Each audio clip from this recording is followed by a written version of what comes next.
after death, no ultimate foundation for ethics, no ultimate meaning in life, and no human free will are all deeply connected to an evolutionary perspective.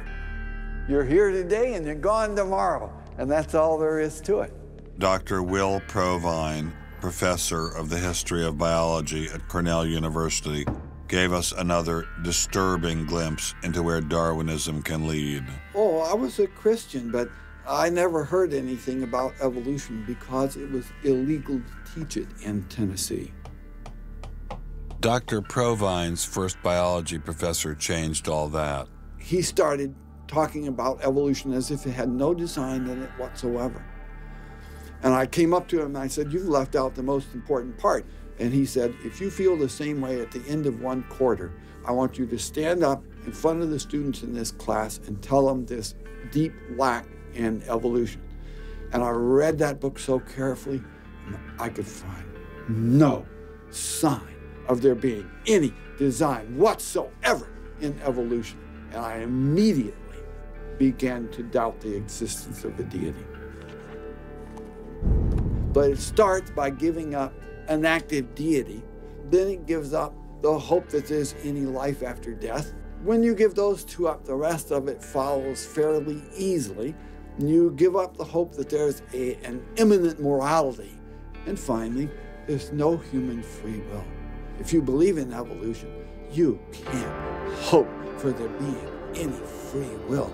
There's no hope whatsoever of there being any deep meaning in human life. We live, we die, and we're gone. We're absolutely gone when we die. Dr. Provine is no stranger to the prospect of death. Nearly a decade ago, he was diagnosed with a large brain tumor. Let's suppose my tumor comes back, as it almost certainly will. Well, I'm not going to sit around like my older brother did last year, and he was dying of ALS, Lou Gehrig's disease. He wanted desperately to die, but we couldn't help him die. I don't want to die like that.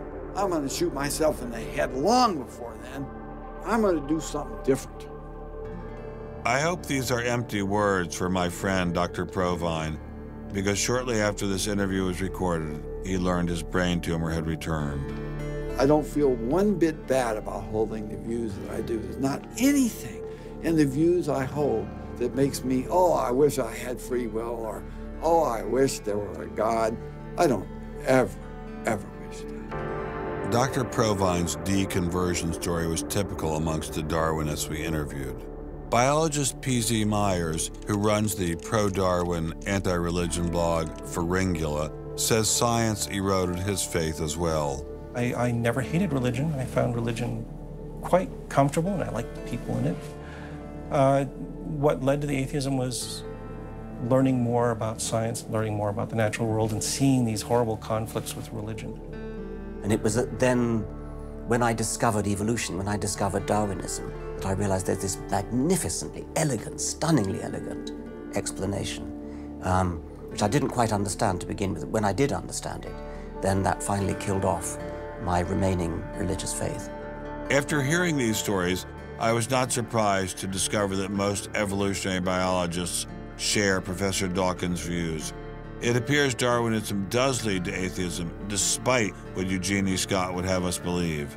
And if you separate out the ethical message from religion, what have you got left?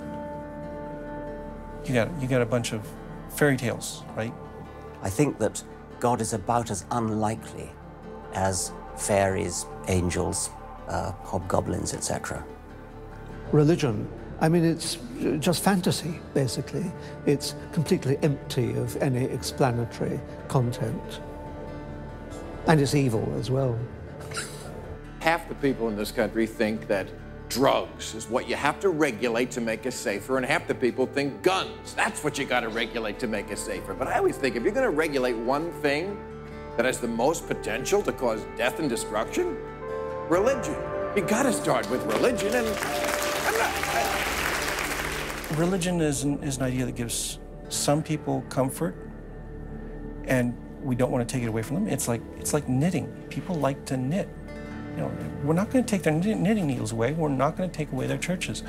But what we have to do is get it to a place where religion is treated at the level it should be treated. That is, something fun that people get together and do on the weekend and really doesn't affect their life as much as it has been so far.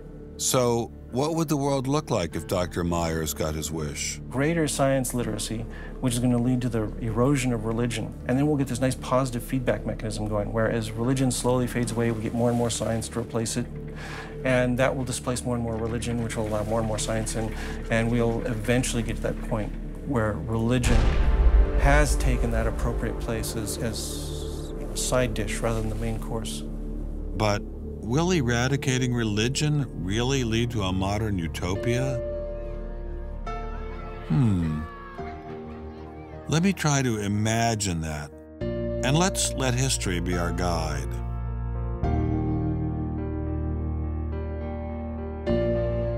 In part, I think Matthew Arnold put his hands on it when he spoke about the withdrawal of faith. There is a connection between a society that has at least a minimal commitment to certain kinds of transcendental values and what human beings permit themselves to do one to the other. That got me thinking, what other societies have used Darwinism to trump all other authorities, including religion? As a Jew, my mind leapt to one regime in particular. The connection between Hitler and Darwin is, of course, historically a difficult connection because they were separated by a good many years. One was English, one was German. Nonetheless, if you open Mein Kampf and read it, especially if you can read it in German, the correspondence between Darwinian ideas and Nazi ideas just leaps from the page. Of course, you have to add every historical caution. Not everyone who read Darwin became a Nazi. Obviously not. No one is making that case.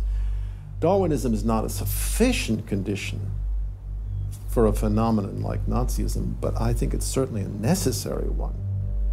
This was a connection I had to explore personally.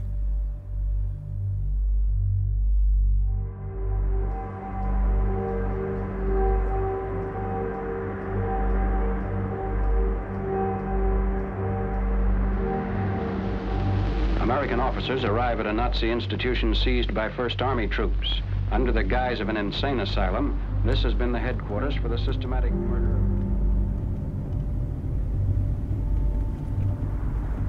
So what is this place? During the Second World War, 15,000 people were killed here. Why were they killed? They were killed because they were people with handicaps. Why kill them? What's the point of killing them? People who were not able to work, people who were not able to live by themselves, that they were useless eaters. Useless eaters. And life unworthy of living.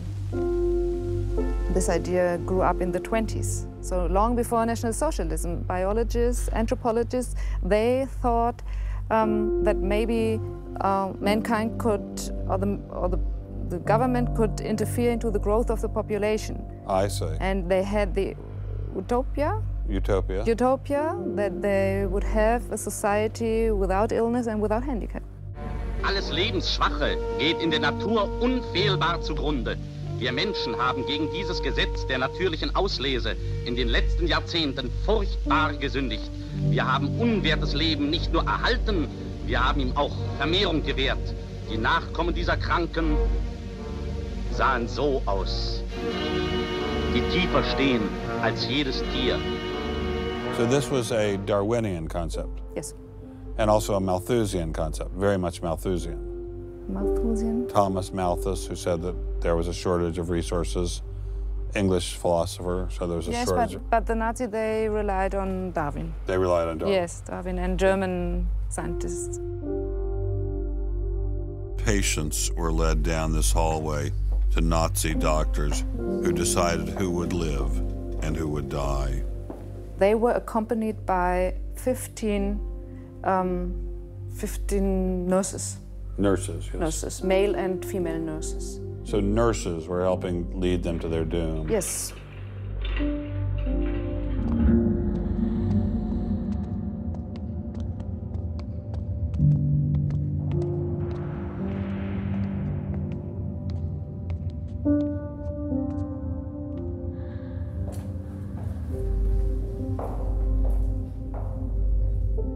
So were the prisoners told they were taking a shower? Yes, they were taking a shower, and here was 1 or 2 showers. So how many people were brought into this room? 60 to 70.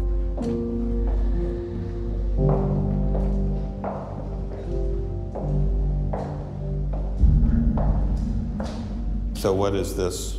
This is the dissection table. Do you ever think to yourself, the sane ones were the ones lying here having their brains removed? The insane one was Dr. Gorgas and all the other people did? No, I don't think that, because I think those people who killed here, they were very sane, because they had their purposes. They had purposes? Yes. I don't think they were insane.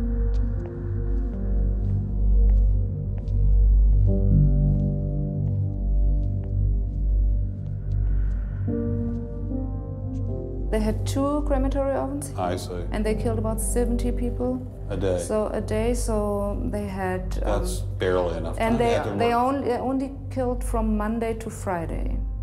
So... Because the people who were doing the killing needed to have the weekend off. If you met Dr. Gorgas today, what would you say to him? I don't know. I don't think that it's my role to tell him something. It's difficult to describe how it felt to walk through such a haunting place, to know that these cold stone and tile walls were the last things the victims of Hadamar ever saw. I wanted to explore this connection further, so I met with the author of From Darwin to Hitler, Dr. Richard Weikart. Hitler and many of the physicians that carried out this program were very fanatical Darwinists. And particularly, they wanted to apply Darwinism to society. Was wir uns unter der deutschen Jugend der Zukunft wünschen, ist etwas anderes, als was die Vergangenheit sich gewünscht hat.